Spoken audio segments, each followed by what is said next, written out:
Hi, welcome to WeeRecap. In his garage, Charlie is busy repairing the vintage plane his wife, Sarah, gave him for his birthday. She interrupts to let him know she's heading off soon to a business conference in London. She invites him to come along again, but Charlie declines. He's buried in work. Later, Charlie heads to CIA headquarters. On his way to the Decryption and Analysis Division, he passes through a series of high-tech security checkpoints, all of which he personally designed before settling in at his desk. Suddenly, he receives a secure message from a longtime anonymous contact known only as Inqualine.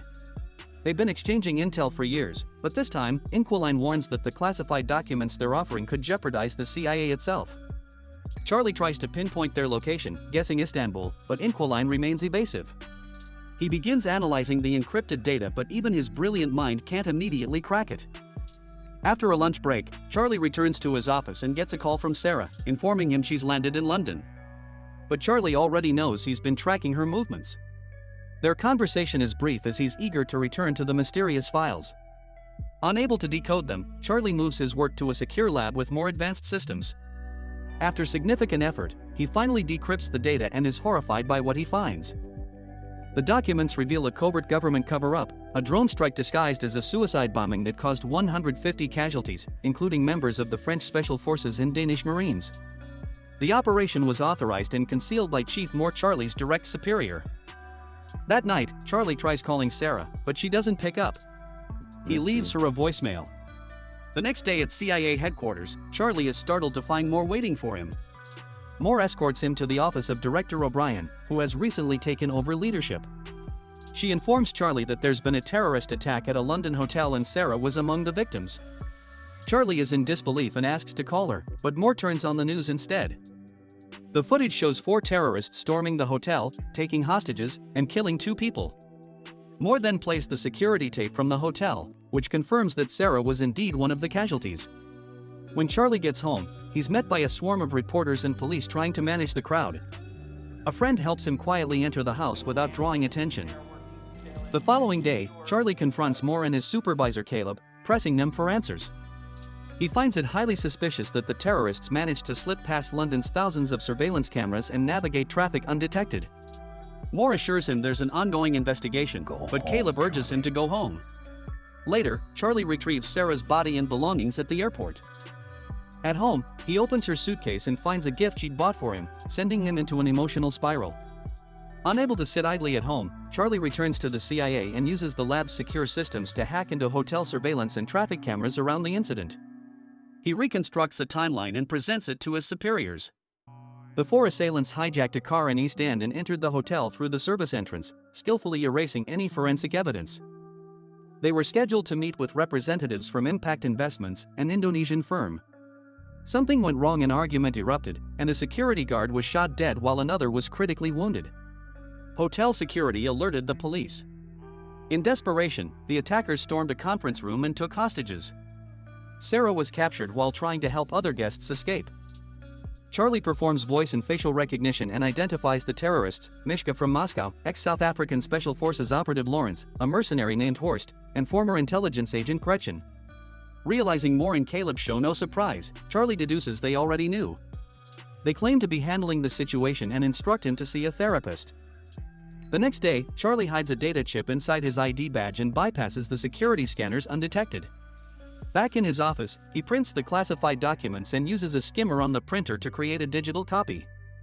That night, he visits a bar and obsesses over a jukebox. The following morning, Charlie confronts Moore and Caleb again, presenting the printed files as evidence. He calls out Moore's covert operations bombing a Syrian hospital, attacking a U.S. ally in Yemen, and countless civilian deaths. Charlie threatens to expose everything unless his demands are met: full CIA training, cash, forged passports, a firearm, and intel on Sarah's murderers. He reveals he's activated a dead man switch. If he fails to enter a code every 5 hours, the documents will be leaked to major news agencies. Back at the office, Moore suspects the switch is a bluff. Caleb warns that even if it is, they can't take the risk. They investigate how Charlie could have smuggled the files. Their theory? A skimmer wouldn't work on secure computers, but it might on a printer. Security footage shows Charlie purchasing a magnetic strip, though they still can't determine how he got it through security. Searching his home, the agents discover Charlie visited a particular bar twice. They inspect the bar and find an ABBA CD hidden in the jukebox. Playing it reveals only Static Charlie had planted something inside. Meanwhile, Charlie arrives at a CIA training site, where he's greeted by Colonel Henderson. They start at the shooting range, but Charlie is a poor shot. He must get uncomfortably close to hit the target. However, he excels in bomb making, impressing Henderson with his speed and precision. Charlie's next task is memorizing his new identity, which Henderson enforces through intense physical pressure. That night, Henderson visits his room and suggests Charlie isn't cut out for killing. Charlie insists he wants justice. Henderson hands him a gun and dares him to shoot, but Charlie's trembling hands betray his hesitation, and he lowers the weapon. Back at CIA HQ, analysts spend hours decrypting the CD only to discover Charlie was bluffing about the dead man switch. They rush to inform Moore, unaware that Charlie is eavesdropping through a bug planted in the files. Moore realizes too late and calls Henderson, instructing him to apprehend Charlie. But Charlie has already escaped. Moore finally spots the bug and speaks directly to Charlie, calling his actions treason. Charlie discards his earpiece and boards a plane. Upon landing in London, Charlie clears customs and heads toward Paris. His forged identity triggers CIA alerts, and Moore dispatches Henderson. In Paris, Charlie books a hotel room near Gretchen's favorite restaurant. Once she appears, he starts tracking her phone. He later sneaks into her building and, using an online tutorial, picks the lock to her apartment. Inside, he snaps pictures of her schedule and discovers a firearm, which he takes. When his tracker signals Gretchen's return, he hides. But when she enters, he can't bring himself to shoot. Frustrated, he retreats to his hotel and imagines Sarah waiting for him. Regaining composure, Charlie studies Gretchen's medical history and finds she suffers from severe allergies. The next day, he buys a large bouquet and waits near the hospital. Posing as a doctor, Charlie sneaks into the room where Gretchen is undergoing a scan and locks her inside, pumping the chamber with pollen. Panicking, Gretchen struggles to breathe. Charlie demands to know where Horst is. He was the one who shot Sarah. Choking, Gretchen can't respond. Charlie opens the chamber, but Gretchen knocks him down and flees. He chases her into the street, but before he can shoot, she's hit by a car. Charlie forces himself to take her phone and flees, ditching his disguise in a trash bin. Back at the hotel, Charlie cleans himself up and packs. He heads to a bus terminal and buys a ticket to Marseilles. Meanwhile, news of Gretchen's death reaches the CIA. Director O'Brien questions Moore, who coldly suggests one of their own killed her. That evening, Charlie drinks heavily at a bar, consumed by guilt. He imagines Sarah dancing, but it's just a look-alike. Suddenly, he spots Henderson and panics. He bolts from the bar and ducks into another one. When Henderson follows, Charlie runs to the restroom and locks himself in, only to realize there's no escape. He emerges and confronts Henderson, who reveals he tracked him via Gretchen's phone. Charlie shows him a timer on his phone, then dashes out as a bomb explodes in the bathroom, plunging the bar into chaos.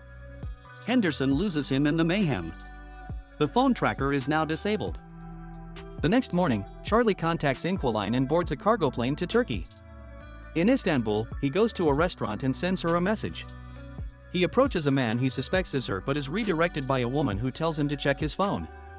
She confirms she's Inqualine and instructs him to stash his items and meet again later. She drives him to her home, explaining that she became a hacker after her husband, a CIA asset working with Russian intelligence, died under suspicious circumstances. He was the original Inqualine and taught her everything. At her hideout, Inqualine explains this is the longest she's ever stayed in one place. If Russian agents ever find her, she has a contingency plan. They review their targets. Horst is a mercenary recruiter for Moore. Lawrence deals arms, and Inqualine offers to impersonate a seller to get close. Mishka, constantly traveling and active online, posts a photo with a woman who leads them to her Instagram in Spain.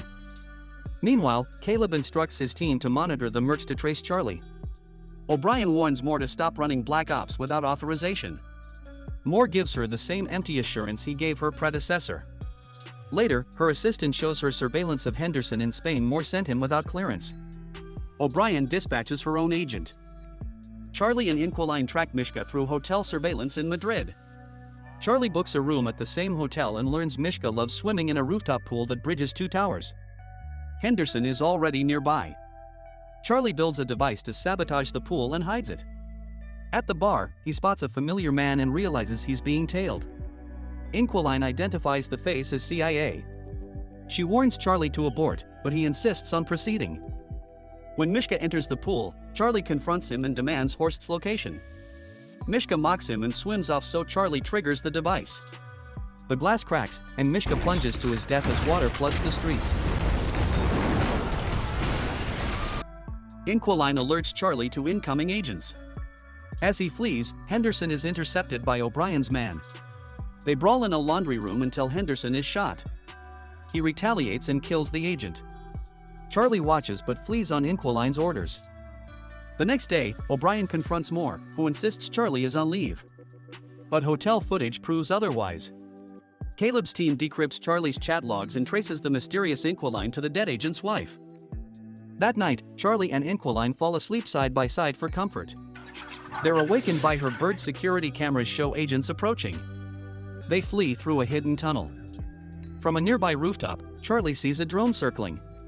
The pair escapes just as the agents storm Inqualine's house, with the computer already deleting all files. By slipping into a nearby building, the pair manages to evade capture and escape the neighborhood just moments before agents storm the house. Inside, the computer is already wiping all the data, leaving nothing behind for the agents to recover. Sprinting across the beach, Charlie and Inqualine make it to their getaway car, but a drone spots them. Moments later, agents arrive and open fire, pursuing them relentlessly, even launching a boat to continue the chase. After a tense pursuit, the agents manage to cripple the vehicle, forcing it to a halt. In the chaos, Inqualine suffers a fatal injury. With no time to mourn, Charlie shoves Inqualine's body into the passenger seat and takes the wheel, speeding off and eventually shaking off their pursuers. Later, he parks the car in a garage and gives Inqualine a final kiss goodbye. The following day, Charlie contacts Lawrence while posing as an arms dealer and sets up a meeting. He then purchases new electronics and heads to Romania. There, in a deserted building, he records a video of himself and hacks into a security feed in Berlin, making it appear as though he's hiding there. Fooled by the misdirection, the CIA redirects its operatives to Berlin. When Lawrence arrives at the designated meeting spot, he finds a phone ringing on a chair. Charlie, speaking through the call, instructs him to open a box nearby. Inside, Lawrence discovers a series of bombs. Any movement will trigger them. Among the contents is a photo of Sarah, and just then, Charlie appears behind him. He demands to know Horst's whereabouts, promising to disarm the explosives if Lawrence cooperates. Lawrence explains that Horst operates in Russian waters and typically receives shipments through a Baltic seaport. When Charlie asks how to reach him, Lawrence admits that communication only happens through coded messages delivered by his men. All the relevant names and numbers are stored on his phone, which he tosses onto the floor. Charlie picks it up and walks away, listening moments later as the bombs go off, killing Lawrence.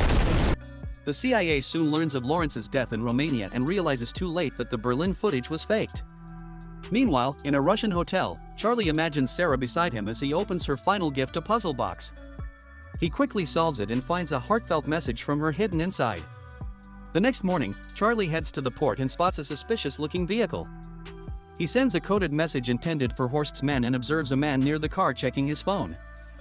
Charlie tails him, snapping photos of his boat before quietly leaving. After picking up some equipment, Charlie returns to the hotel and uses the boat's registration number to track the yacht it belongs to. He also studies the surrounding sea routes that Horst is likely to use. The next morning, as Charlie approaches the boat, he's ambushed and knocked unconscious, causing Sarah's puzzle box to fall to the ground. He awakens aboard the yacht and finally comes face to face with Horst, who has discovered a bomb Charlie previously planted. Horst remarks that Charlie has only eliminated people from a distance and questions whether he's capable of doing it up close. He hands Charlie a gun and challenges him to kill him. But Charlie refuses, lowering the weapon. Suddenly, the yacht veers off course, throwing the crew into confusion. Charlie reveals that he's taken control of the ship. It's a CIA-operated vessel, and since he helped develop its defense protocols, he was able to hack into the system and reroute it to Finland. Before long, the Finnish Navy and Interpol surround the yacht and arrest Horst and his crew. Sometime later, O'Brien holds a press conference, announcing the arrest of several rogue agents who had been misusing CIA resources for criminal operations. Charlie is quietly approached by Henderson, who commends him for his courage and determination. Eventually, Charlie visits Sarah's grave one last time. Then, at long last, he returns home and takes to the skies in the plane he and Sarah had once dreamed of flying. If you enjoyed this recap, don't forget to subscribe, like, share with friends, and leave a comment.